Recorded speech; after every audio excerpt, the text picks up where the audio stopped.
Hey there, it's Close Call Sports with an analysis of umpire ejections from 2000 to 2019 in the major leagues. We did this because ejections are going up by a lot in 2019, and we're trying to figure out why. Let's go back all the way to 2000 to figure this one out. When the World Umpires Association replaced MLBUA as the collective bargaining unit for the umpires in the bigs, that followed a 1999 collective bargaining agreement thing that didn't quite work out. In 2001, MLB instructed its umpires to change their de facto strike zone. That means they changed how they call balls and strikes, which led to more disagreements with players, which led to more arguments, which led to more ejections. So that explains that spike. It kind of normalized in 2002, and then in 2003 we see this all-time high, at least for this era of baseball, when the World Umpires Association filed a grievance about QuesTec, the new electronic ball strike tracking thing that was supposed to evaluate umpires that MLB used. They filed a grievance in 2003, and John Hirschbeck also got suspended for threatening this guy named Rob Manfred, whoever he is, about the firing of Phil Jansen, and we have a whole article about that and how it's a huge rift between MLB and its umpires, and it's interesting and you should read it. And then ejections went down in 2003 as MLB hired, on their own volition, court-ordered or otherwise wink, a collection of umpires who lost their jobs in '99. And then that continued in 2005 and 2007. Ejections kept going down. And then they dropped dramatically to an all-time low of 165, at least for this chart, in 2009. So we had an all-time high in 2003 when the WA filed a grievance about QuesTec, and then we had an all-time low in 2009 when MLB removed QuesTec.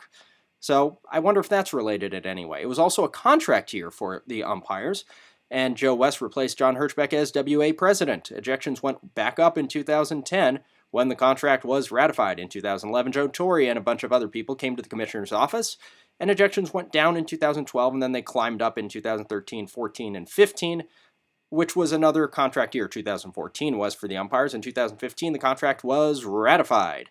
2016, Joe Torre issued a memo saying, we issued this expanded replay. We instituted expanded replay, but not so you guys could argue balls and strikes. Stop using video to argue balls and strikes because you guys don't know what you're talking about. So ejections went down. And then in 2017, they went down again. And MLB removed SMT SportVision, which replaced QuesTec back in 2009. And they replaced it with their own in-house MLBAM product. Right wristband protest. That was the umpire saying that we're unfairly treated. And in 2018, they rebranded as the MLB-WUA, elected a new president in Bill Miller, and ejections were low, but then they went all the way back up in 2019. Why? Because there's this electronic ball strike system test called the ABS in the Atlantic League, which is using TrackMan, which is going to be replaced by Hawkeye. So in 2015, you have Selig out, Manfred in, ejections spike and then immediately fall, yet umpires say they're unhappy in 2017. I wonder if there was a direction to eject less often and things bottled up, and you know what happens when things bottle up. This is the year where things spike, because everyone's arguing balls and strikes. They think the computer's right when it's not. And the union is not happy because the court wants Angel Hernandez's communications to be turned over to MLB between Angel and the union, but it's supposed to be private, and the union wants it to be private, MLB wants it public, so there's a fight there, and now you're all cut up. Thanks for watching. Check us out on Twitter, Facebook, YouTube, subscribe, and send us any rules questions because we'll break them down for you here at Close Call Sports.